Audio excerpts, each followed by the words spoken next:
నమస్తే అన్న. నమస్తేనే. ఏం పేరు అన్న? నా పేరు తిరుపతి. ఎట్లా ఉన్నదన్న కాంగ్రెస్? మరి 15 నెలలు దాటిపోయింది, మార్పు అని చెప్పి వచ్చింది. ఎట్లా ఉన్నది మార్పు? మార్పు వచ్చింది కదా, ప్రజలలో చాలా మార్పు వచ్చింది. ఒకప్పుడు సంతోషంగా ఇంట్లో నుండి వెళ్ళకుండా 24 గంటల కరెంట్ ఉండి ఇంట్లో నుండి ఆటోమేటిక్ స్టార్ట్ వేసుకొని ఉన్న రైతులు ఈరోజు నీళ్ళు వెళ్ళక, కరెంటు రాక, నానా అవస్థలు పడి మార్పు చెంది చాలా సంతోషంగా ఉన్నారు. ఇప్పుడు పబ్లిక్లో ఫ్రీ కరెంట్ చేసిండు, మొత్తం ఫ్రీ కరెంట్ చేసిండు అని వాళ్ళది వాళ్ళు అనుకోవడం కాదు. ఒకసారి రైతు దగ్గరికి మనం చేనులోకి వెళ్ళి మాట్లాడితే ఎన్ని పంటలు ఎండిపోతున్నాయి, ఎన్ని గంటలకు కరెంట్ వస్తుంది, రైతులు ఎన్ని గంటలకు లేచి వెళ్తున్నారు అనేది మనకు కనబడుతుంది. ఎన్ని ట్రాన్స్ఫర్లు కాలుతున్నాయి, ఎన్ని మోటార్లు కాలుతున్నాయో కూడా లెక్క మనకు తెలుస్తుంది. అయితే అన్న, ఇప్పుడు అంటే ఒక 10 సంవత్సరాలల్లా ఈ మోటార్లు కాలిపోవడం కానీ, పంటలు ఎండిపోవడం కానీ వినపడలేదు. ఇప్పుడు కాంగ్రెస్ వచ్చిన తర్వాతనే ఇదంతా వినపడతా ఉన్నది. దీనికి కారణం ఏంది అసలు? అంటే కావాలనే ఏమన్నా చెప్తున్నారా, లేదంటే నిజంగా ఎండిపోతున్నాయా? ఒకవేళ ఎండిపోతే, ఆ మోటార్లు కాలిపోతే దానికి కారణం ఏంది అసలు? చేతగానితనం. ఫస్ట్ వాళ్ళకు చేతగాక, ప్రజాప్రతినిధులకు వాళ్ళకు చేతగాక ఎలా యూటిలైజ్ చేసుకోవాలి అనేది, వనరులను ఎట్లా ఉపయోగించుకోవాలో తెలియక చాలా నానా అవస్థలు పడుతూ ప్రజల్ని ఇబ్బంది పెడుతున్నారు. దీనివల్ల ఏంటంటే కాళేశ్వరం నుంచి నీళ్లు పంపింగ్ చేయలేక వాటిని కిందికి వదిలిపెట్టి ఇసుక మాఫియాతో ఒప్పందం కుదుర్చుకొని నానా ఇబ్బంది పెడుతున్నారు. అంటే కాళేశ్వరం అది పనిచేస్తలేదంట కదా, కూలిపోయింది, కొట్టుకపోయింది అని చెప్తారు. ఇప్పుడు కాళేశ్వరం కట్టిన తర్వాత 4 వరదలు 5 వరదలు వచ్చినాయి. ఇప్పుడు వీళ్ళ గవర్నమెంట్ వచ్చినాక కూడా 2 సార్లు వరదలు వచ్చినాయి. మరి అప్పుడు కూలిపోలేదు. ఇప్పుడు వాళ్ళు పంపింగ్ చేశారు కదా, అదే పంపుల నుంచి ఎస్ఆర్ఎస్పీ నుంచి కానీ మిగతా ఎల్లంపల్లె ప్రాజెక్ట్ నుంచి కానీ ఎందుకు వాటర్ ఇప్పట్లేదు? పంపింగ్ చేసుకుంటూ రైతులను ఇది చేయాలి కదా. వాళ్ళ అవసరం ఉన్న ఓన్లీ కాంగ్రెస్ ఎమ్మెల్యేలు ఉన్న దగ్గర కూడా ఇబ్బంది ఉంది కదా. ఎందుకు ఇట్లా ప్రజలను ఇబ్బంది పెట్టడం? అంటే కావాలనే చేస్తున్నారు. రైతులు గోసపడాలి, వాళ్ళకు ఓన్లీ కమిషన్లు కకృతి పడి రైతులు గోసపడాలన్న ఉద్దేశం కొద్దిగా చేస్తున్నారు. అసలు రైతు రాజ్యం వచ్చింది, ఇందిరమ్మ రాజ్యం అన్నారు, ప్రజాపాలన అని చెప్పారు, కంచెలు బద్దలు కొట్టినాం అన్నారు. మళ్ళీ ప్రజల్ని ఎందుకు ఇబ్బంది పెడతారు? ఇలా రైతుల రాజ్యం కాదు, వీళ్ళది రాక్షసుల రాజ్యం. ఎందుకంటే ఇసుక మాఫియా ఒకటి, హైదరాబాద్లో హైడ్రా ప్రాబ్లం ఒకటి, ప్లస్ నిన్న మొన్న చూస్తే హెచ్సియు ప్రాబ్లం కూడా ఒకటి. వీళ్ళు మనుషులను ఇబ్బంది పెడుతున్నారు, కాంట్రాక్టర్లను, రియల్ ఎస్టేట్లను ఇబ్బంది పెడుతున్నారు, లాస్ట్కు జంతువుల మీద కూడా పడరు. వీళ్ళకి కావాల్సిన కాసుల కకృతి తప్ప ప్రజల బాగోగులు అవసరం లేదు వీళ్ళకు. ఒకప్పుడు 9 ఏళ్ల పరిపాలన చూస్తే మేము ఏ రైతు కూడా మాకు ఇది కావాలని రోడ్డెక్కిన దుస్థితి ఎక్కడ లేదు. ఉదాహరణకు అప్పుడు రైతు బంధు ఇచ్చిండ్రు, రైతు బీమా ఇచ్చిండ్రు. రైతు బీమాను ఒక గుంట ఉన్న రైతు చనిపోయినా కూడా 5 లక్షల రూపాయలు మేమే ఇంటికి పోయి చెక్ ఇచ్చినాం. ఇప్పుడు రైతు బీమా ఎక్కడిది? రైతు పంట బీమా అన్నారు. పంట బీమాను ఎట్లా క్యాలిక్యులేట్ చేస్తారు వీళ్ళు? ఇప్పుడు ఒక 4 గుంటల భూమి ఉంది అనుకుందాం, ఆ రైతు పంట క్యాలిక్యులేట్ చేస్తే ఎంత వస్తుంది? 4,000 5,000 వస్తుంది. అంతకంటే ఎక్కువ వస్తుందా? వీళ్ళ కాలంలో ఇప్పుడు రైతుని ఇబ్బంది పెట్టుడు కాకపోతే ఇది ఎందుకు? ఒక మనిషి, ఇప్పుడు మేము చూసినాం, చాలా చెక్కులు వంచినాం. అప్పుడు రైతు బీమా 5 లక్షల చెక్కు వంచినప్పుడు ఇంట్లో ఒక ఒంటరి మహిళగా పాపం వాళ్ళు భర్త చనిపోతే బిడ్డ పెళ్లి చేసిన రోజులు ఉన్నాయి. 5 లక్షల చెక్కుతో బిడ్డ పెళ్లి చేసిన రోజులు ఉన్నాయి. ఇప్పుడు అలాంటి పరిస్థితి లేదు. రైతు బంధు లేదు, రైతు బీమా లేదు. దానికి తోడుగా కళ్యాణ లక్ష్మి తులం బంగారం అన్నారు. 1,00,000 రూపాయలకు 1,00,000 రూపాయల బంగారం కూడా అయింది. మరి ఆ బంగారం ఇవ్వబోతుంది కానీ ఆ 1,00,000 రూపాయలు కలిపి 2 లక్షల చెక్ ఇస్తే అయిపోతుంది కదా. ఇప్పుడు బంగారం మంచి పెట్టాలని కాదు, ఇప్పుడు 90,000 1,00,000 రూపాయలు బంగారం అయింది. అదే తులం బంగారం బదులు 2 లక్షల చెక్ ఇస్తే అయిపోతుంది కదా కళ్యాణ లక్ష్మి. అంటే ఇప్పుడు తులం బంగారం కూడా ఇస్తలేరా? తులం బంగారం ఎక్కడిది?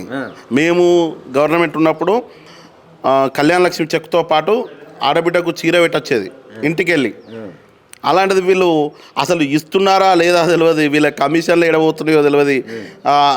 నానా ఇబ్బందులు పడుతున్నారు పాపం. కొత్త పెళ్లి చేసుకున్నారు, ఇప్పటికి ఆల్రెడీ 15 నెలల కాలంలో పిల్లలు కూడా అయినట్టున్నారు వాళ్ళకు.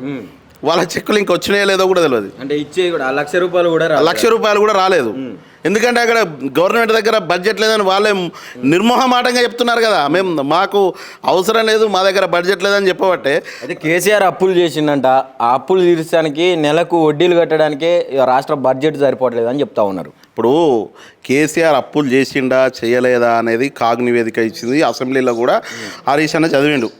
మేము గింతే చేసినాము, మీరు ఇంకా ఇప్పుడు మీరు సంవత్సరాలు ఇప్పుడు నెలకు 12,000 కోట్లు 13,000 కోట్లు మీరే అప్పు చేస్తున్నారు.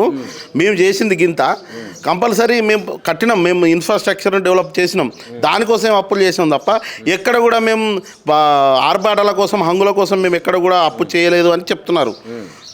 దాని మీద మేము ఎంత ఇన్వెస్ట్మెంట్ పెట్టాం, ఎంత బయటకు గుంజామని కూడా చెప్పారు.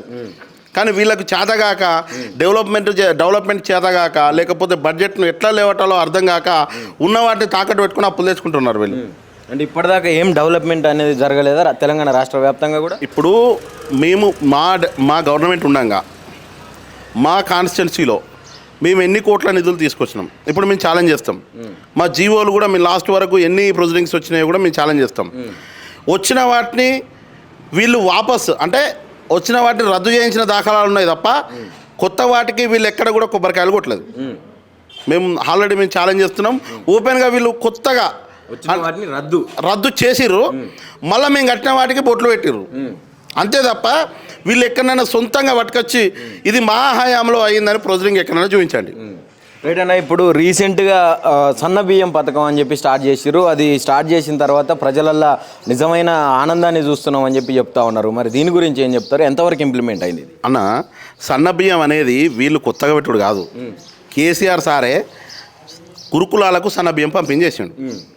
ఓకే, అప్పుడు మిల్లర్లను రిక్వెస్ట్ చేసిండో ఏదో బతలాడి సన్నబియ్యం తీసుకొని సన్నబియ్యం నుంచి పెట్టిండు. ఇప్పుడు వీళ్ళు పంపించే సన్నబియ్యము ఈ దొడ్డు బియ్యాన్నే సన్న రకంగా మార్చి పంపిస్తున్నారు, అంతేగాని సన్నబియ్యం కాదు. మీరు గతంలో వచ్చిన దొడ్డు బియ్యాన్ని పాలిష్ చేసి పంపిస్తున్నారు వీళ్ళు డైరెక్ట్. సన్నబియ్యం అక్కడ ఇక్కడే అండి. ఒక రైతు తన ఇంట్లో మందం వండించుకుంటాడు తప్ప బయటకు అమ్మే వరకు సన్నబియ్యం ఉంటాయా?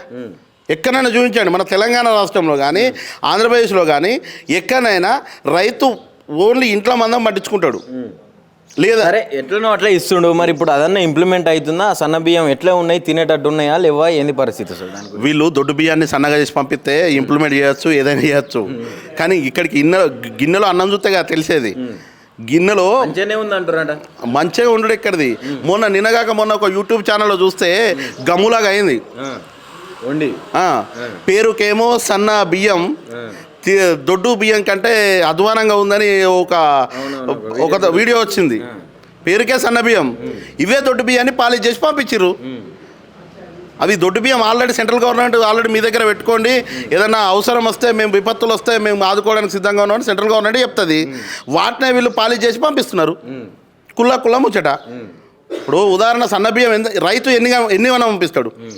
పండిస్తే ఒక రైతు ఇంట్లో మందం 6 క్వింటాలు 7 క్వింటాలు పండించుకుంటాడు. అంతకంటే అయితే పండించిన వాళ్ళకు బోనస్ కూడా ఇచ్చింది ప్రభుత్వం. సన్న బియ్యం బోనస్ పండించుడు కాదండి. సన్న బియ్యానికి నువ్వు 500 బోనస్ ఇచ్చినా అన్నావు. ఒక ఎకరాన సన్న బియ్యం ఎన్ని పండుతాయి? దొడ్డు బియ్యం ఎన్ని వస్తాయి? దొడ్డు వడ్లు ఎన్ని వస్తాయి? సన్న బియ్యం పండిస్తే వాళ్ళకు రైతులకు వరికి రోగం వచ్చి పడిపోతుంది కదా. వాళ్ళ మందరం ఎకరం మందమో 20 గుంటల మందం ఒక రైతు సన్న బియ్యం తినే మందం పండించుకుంటాడు. ఇప్పుడు ఎక్కువ వండిస్తే రోగానికి వచ్చి మొత్తం పడిపోదా? దొడ్డు బియ్యాన్ని రోగానికి తట్టుకుంటుంది కాబట్టి దొడ్డు బియ్యాన్ని వండిస్తారు ఎక్కువ రైతులు. దాన్ని వీళ్ళు ఈ దొడ్డు బియ్యం అయితే మేము కొనలేని స్థితిలో ఉన్నాం కాబట్టి ఈ సన్న బియ్యం అని చెప్తే ఈ సగానికి తగ్గుతాయి అన్న ఉద్దేశం కొద్దీ వాళ్ళు సన్న బియ్యం మాట ఎత్తుకున్నారు. కుల్లా ముచ్చడేది. ఈ దొడ్డు బియ్యం అయితే రోగాలు కట్టుకునేది, నిలబడతాయి. యువతకు కూడా ఇప్పుడు రాజీవ్ యువ వికాస్ అని చెప్పి ఒక పథకం పెట్టిర్రు. లక్షల లోన్లు ఇస్తూ ఉన్నారంట, 4 లక్షల వరకు అనుకుంటా నాకు తెలిసి. మరి ఇది ఎట్లా ఎంతవరకు అవుతా ఉన్నది? నమ్మకం ఉందా? వచ్చే నమ్మకం? అయ్యా, ఇంతకుముందు ఎస్సీ కార్పొరేషన్ ద్వారా నిధులు మంజూరైనాయి. నిధులు మంజూరయ్యి పేమెంట్ సెక్షన్లోకి పోయి ఆగినవి ఉన్నాయి. అలాంటి వాటిని వీళ్ళు రిజెక్ట్ చేసిర్రు, మొత్తం రిజెక్ట్ చేసిర్రు. ఇప్పుడు ఆ ఇచ్చిన దానిలో వీళ్ళు రిజెక్ట్ చేసిన దానిలో అందరికీ లబ్ధిదారులకు ఇస్తే వీళ్ళకి ఒక 20% భారం తగ్గుతుండే, మళ్ళీ అప్లై చేసుకోకపోతుండే కదా. ఇప్పుడు వాళ్ళకి రిజెక్ట్ చేసిండ్రు. ఇప్పుడు వీళ్ళు ఇచ్చే 4 లక్షలకు కావాల్సిన లబ్ధిదారులు ఎవరైతే ఉన్నారో వాళ్ళు జిరాక్స్ సెంటర్లో పొంటి ఈ క్యాస్ట్ సర్టిఫికెట్ల పొంటే తిరగడానికి సరిపోతుంది. ఈ వచ్చే ఆదాయంతోనే నాకు తెలిసి గవర్నమెంట్ బతుకుతుంది. ఈ జిరాక్స్ సెంటర్ల ఈ మీ సేవా సెంటర్ల ద్వారా వచ్చే ఆదాయంతోనే గవర్నమెంట్ బతుకుతుంది. అది మాత్రం కుల్ల ముచ్చట. ఎందుకంటే ఇప్పుడు గవర్నమెంట్ వచ్చి 15 నెలలు అయితే 15 నెలల నుంచి 2 సార్లు రేషన్ కార్డు అన్నాడు, ఇంకోసారి ఇదన్నాడు, ఇవాళ ఇదన్నాడు, ఒకసారి జాబ్ మేళ అన్నాడు, జాబ్ మేళ అని ఇంకో 2వ సార్లు అన్నాడు. ఇదంతా అప్లై చేసుకోవడం ఈ క్యాస్ట్ సర్టిఫికెట్లు ఇన్కమ్ సర్టిఫికెట్లతోనే గవర్నమెంట్ బతుకుతుంది. ఎందుకు ఫస్ట్ తీసుకున్న దరఖాస్తులకు ఇందిరమ్మ ఇల్లు ఇచ్చిండు కానీ రేషన్ కార్డులు ఇచ్చిండు, ఇందిరమ్మ ఇల్లు ఇచ్చిండు రీసెంట్గా. మీరు ఇప్పటికి కూడా నేను ఛాలెంజ్ చేస్తున్నా, ఇందిరమ్మ ఇండ్లు నువ్వు ఎవరికి స్పష్టమైన హామీ ఇచ్చినో మాకు చూపించాలి. ఇప్పుడు లిస్ట్ వచ్చిందట కదా, పేర్లు వచ్చినాయి, లిస్ట్ అనేది ఓపెన్గా గ్రామ పంచాయతీలో ఓపెన్గా ప్రొసీడింగ్తో సహా రావాలి. మేము ఒక 50 మంది 60 మంది సరే మీరు ఎంతమందికి ఇస్తారో షుడ్ బి మేము 10 మందికి ఇచ్చినా అన్నా కూడా మాకు గ్రామ పంచాయతీలో షో చేయాలి, అంతే కదా. ఇప్పుడు ఏదో మేము ఇస్తున్నాము అని అంటే ఆశ ఎక్కువ ప్రజలకు. పాపం వాస్తవానికి ఏంటంటే కొంతమంది అసలైన లబ్ధిదారులు ఇలాంటి వాళ్ళ వల్ల ఇబ్బంది పడుతున్నారు. వాళ్ళు కట్టుకోలేక వీళ్ళు ఇస్తారన్న ఆశతోని ఈ గాలి ద్వారాలకో ఎండాకాలంకో చాలా ఇబ్బంది పడుతున్నారు. మళ్ళీ వీళ్ళు ఎంచుకున్న పైలట్ ప్రాజెక్టులలో వీళ్ళు సెలెక్షన్ చేసినాయన్ని అసలు ఇచ్చినాయన్ని అక్కడ ముగ్గు పోసినాయన్ని పిల్లర్లు వేసినాయన్ని. ఇప్పుడు ఇప్పటి వరకు అయితే వీళ్ళు ముగ్గు పోసి అయితే 2 నెలలు అవుతుంది. 2 నెలల నుంచి ఏం జరుగుతుంది? ఎక్కడ ముగ్గు పోసిండ్రు, ఏడ జరుగుతుంది ముచ్చట. అనవసరంగా ఎంతమందికి బేస్మెంట్ దాటినాక ఎంతమందికి పేమెంట్ ఇచ్చిండ్రు. ఇప్పుడు బేస్మెంట్ లెవెల్లో కొంత పేమెంట్ ఇస్తాము అన్నారు, మరి బేస్మెంట్ వేసినాక ఎంతమందికి పేమెంట్ వచ్చింది? మీరు శ్వేతపత్రం రిలీజ్ చేయండి. ఇప్పుడు స్టేట్ గవర్నమెంట్ అప్పులో ఉందని శ్వేతపత్రం రిలీజ్ చేశారు కదా, మేము గిన్ని పేమెంట్కి ఇంతమంది లబ్ధిదారులకు రిలీజ్ చేసినామని ఒక శ్వేతపత్రం రిలీజ్ చేయండి, తెలుస్తుంది కదా. డబుల్ బెడ్రూమ్ భాగవతం కూడా బయటపడుతుంది. ఏమీ లేదు, ఇదంతా డొల్లతనం. వీళ్ళకి కావాల్సింది స్థానిక ఎలక్షన్స్. స్థానిక ఎలక్షన్స్ పోవాలంటే మా బడుగు బలహీన వర్గాలకు సంబంధించి ఇదొక మేము 4 లక్షలు లోన్ ఇస్తున్నామంటే వాడు లోకల్లో ఉన్న లీడర్కు ఇదై మేము అమౌంట్ ఇప్పిస్తామన్న ఉద్దేశం కొద్దీ వాడు ఏం చేస్తాడంటే ఈ ఓట్ బ్యాంకును కాపాడుకోవడానికి ప్రయత్నం చేస్తారు. ఈ డబల్ బెడ్రూమ్ కూడా అంతే. అయ్యో ఇది పోతే వీళ్ళు గవర్నమెంట్ ఇస్తుందో ఏదో అన్న ఉద్దేశం కొద్దీ వీళ్ళు ప్రజలను మభ్యపెడుతూ కాలం వెళ్ళదిస్తారు తప్ప అయిపోయింది. ఆల్రెడీ వీళ్ళకి 15 నెలలు అంటే 2 సంవత్సరాలు అయిపోయింది. వచ్చే సంవత్సరంలో డీలిమిటేషన్ అవుతుంది, తర్వాత ఎలక్షన్ కోడ్ వస్తుంది. వీళ్ళు చేసేది ఏముండదు. ఇక గవర్నమెంట్ ఎలక్షన్ కోడ్ వస్తుంది కాబట్టి ఓన్లీ మేము ఎలక్షన్ కోడ్ వల్లనే చేయలేకపోయినాం. ఇంకోటి కేసీఆర్ను అబద్ధ ప్రచారం చేసుకుంటూ వీళ్ళు పొద్దు గడుపుకోవడం వీళ్ళ ధ్యేయం. రైట్. ఇప్పుడు మీరన్నట్టు ఇప్పుడు వచ్చేటటువంటి స్థానిక ఎలక్షన్స్లో ఎట్లా ఉండబోతున్నదన్న ఊర్ల పరిస్థితి? స్థానిక ఎలక్షన్స్లో వీళ్ళకు రైతు కానీ విద్యార్థులు కానీ వీళ్ళ తరపున ఎవరైనా జెండా పట్టుకొని మేము ఓటేస్తామని తిరిగే పరిస్థితిలో లేరు. ఎవరు? రైతులు కానీ విద్యార్థులు కానీ. కాంగ్రెస్ తరఫున నిలబడరంట. కాంగ్రెస్ తరఫున అభ్యర్థులు నిలబడ్డా కూడా వాళ్ళ తరపున ప్రచారం చేయరు 100%. ఎందుకంటే వాళ్ళు మొన్ననే మోసపోయినారు. ఎందుకు? ఇప్పుడు విద్యార్థులకు మంచిగా 60-70 వేల దాకా ఉద్యోగాలు ఇచ్చిండు కదా. ఎక్కడ? ఈ కేసీఆర్ ఇచ్చిన వాటికి ఈయన నేను చెప్తున్నా కదా, మేము శంకుస్థాపన మేము ప్రారంభోత్సవం చేయాల్సినవి వీళ్ళు బొట్లు పెట్టుకుంటూ వస్తుర్రు. దానికి వీళ్ళు మేము ఇచ్చినాం అని చెప్పుకుంటున్నారు కదా. మరి ఇప్పుడు వీళ్ళు వచ్చిన తర్వాత సంవత్సరానికి 2 లక్షల జాబ్లో 1,50,000కో వీళ్ళు ఇస్తామని చెప్పారు కదా. మరి ఈ 15 నెలల్లో ఎన్ని వీళ్ళు నోటిఫికేషన్ ఇచ్చారో కావాలి మాకు. ఇప్పుడు కూడా మళ్ళీ ఇంకో నోటిఫికేషన్ వేస్తాడంట. నేను ఏం చెప్తున్నానండి, స్థానిక ఎలక్షన్స్ ఉన్నాయి, మున్సిపల్ ఎలక్షన్స్ ఉన్నాయి. ఎలక్షన్ స్టంట్ కోసమే మళ్ళీ వీళ్ళ నోటిఫికేషన్ ఇచ్చిన తర్వాత జాబ్ అప్లై చేసుకోమంటారు. అదొక 200 కోట్లు 300 కోట్లు 400 కోట్ల అప్లికేషన్ల ఫీజు వస్తుంది. దాన్ని ప్రభుత్వాన్ని నడిపించుకోవడానికే సరిపోతుంది వాళ్ళకు, అంతే తప్ప వాళ్ళు విద్యార్థులకు మేలు చేయడానికో లేకపోతే నిరుద్యోగులకు మేలు చేయడానికో కాదు. నిరుద్యోగ భృతి అన్నారు, ఎక్కడ పోయింది నిరుద్యోగ భృతి? ఎక్కడికి పోయింది? వీళ్ళే అన్నారు కదా నిరుద్యోగ భృతి ఇస్తాము అన్నారు కదా. ఇప్పుడు ఎంతమంది నిరుద్యోగులు తిరుగుతున్నారు రోడ్ల మీద. మొన్న వరంగల్లో చూసినాం, 10,000 రూపాయల సెక్యూరిటీ జాబ్ కోసం కనీసం ఒక 20-30 వేల మంది లైన్ కట్టారట.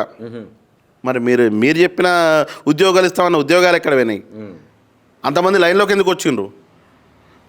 కరువు వచ్చింది, మళ్ళీ సేమ్ పాత రోజులు వచ్చినాయి. రైతులు మళ్ళీ హైదరాబాదు, బొంబాయి, దుబాయ్ పోయే పరిస్థితిలోకి వచ్చిండ్రు ఊర్ల నుంచి. ఇక్కడున్న నాకు తెలిసిన పబ్లిక్ కూడా మళ్ళీ వీసా పాస్పోర్ట్ తయారు చేసుకొని పోతున్నారు బయటికి. మీరు చూడండి, ఇప్పుడు మనం ఎయిర్పోర్ట్కి వెళ్ళి చూద్దాం, ఎంతమంది కొత్తగా వెళ్తున్నారో మనకు అర్థమవుతుంది కదా. ఊరు విడిచిపెట్టి బొంబాయి బస్సులు ఎంతమంది ఎక్కుతారో తెలుస్తుంది కదా. పాత రోజులు తెచ్చిండ్రు, ఇందిరమ్మ రాజ్యం అన్నారు. ఇందిరమ్మ రాజ్యంలో అప్పుడు ఎమర్జెన్సీ ఎట్లుండో అదే పరిస్థితి నడుస్తుంది. ఫైనల్ ఏం చెప్తారు రేవంత్ రెడ్డికి? అయ్యా రేవంత్ రెడ్డి గారు, మీరు ప్రజలకు చేస్తా అన్న మేలు కనీసం ఒక 70 పైసల మందం చేయరు సార్. 70 పైసలు మీరు రూపాయల 70 పైసల మందం చేసినా ప్రజలు జర బాగుంటారు. మీరు ఏదో ఆర్పారుగా మీ స్వార్థాల కోసం, మీ కమిషన్ల కోసం, మీ ప్రజలను కాపాడుకోవడం కోసం కమిషన్లు కాకుండా కొంచెం ప్రజల కోసం ఆలోచించి ఆ రైతు బీమా, ఆసరా పెన్షన్లు, కళ్యాణ లక్ష్మి వీళ్ళకు ప్రజలకు మాత్రం మేలు చేసే పథకాలను రద్దు చేయకండి. దయచేసి ప్రజలను దృష్టిలో పెట్టుకొని ఇంతకుముందు ఏదైతే అభివృద్ధి కూడా నిరంతరం ఎట్లా కొనసాగిందో కొంచెం అభివృద్ధి కొనసాగే విధంగా మీరు మన కేంద్ర ప్రభుత్వం నుంచి వచ్చిన సీసీ రోడ్లను తప్ప స్టేట్ గవర్నమెంట్ నుంచి ఫండ్ ఏమి ఇచ్చిర్రో చెప్పుకుంటూ మీరు ఫ్లెక్సీ బోర్డుల మీద ప్రచారం చేసుకుంటూ కొంచెం అభివృద్ధి చేయండి.